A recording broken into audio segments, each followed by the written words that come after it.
বিভিন্ন কর্মসূচির মধ্যে দিয়ে নড়াইলে বিশ্ব বরেণ্য চিত্রশিল্পী এস.এম. সুলতানের ১০১তম জন্মবার্ষিকী পালিত হয়েছে। দিবসটি উপলক্ষে রবিবার ১০ই আগস্ট সকাল ৯টায় নড়াইলের মাছিমদিয়ায় শিল্পী সুলতানের সমাধিতে শ্রদ্ধাঞ্জলি জ্ঞাপন, দোয়া মাহফিল এবং কোরআনখানির আয়োজন করা হয়।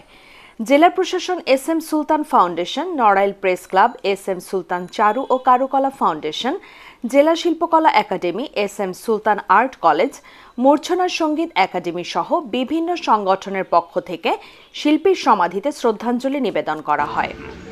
জেলা প্রশাসন এবং এস.এম. সুলতান ফাউন্ডেশন যৌথভাবে কর্মসূচির আয়োজন করে। কর্মসূচিতে নড়াইল জেলা প্রশাসক ও এস.এম.এস. সুলতান ফাউন্ডেশনের সভাপতি শারমিন আক্তার জাহান প্রধান হিসেবে উপস্থিত ছিলেন।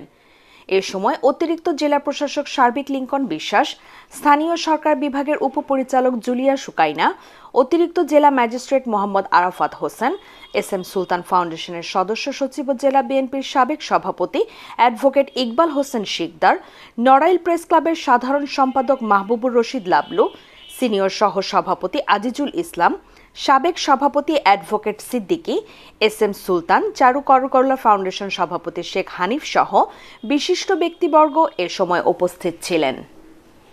উমায়রা ইসলাম বিনতি, বিএমএফ টেলিভিশন নিউজ ডেস্ক।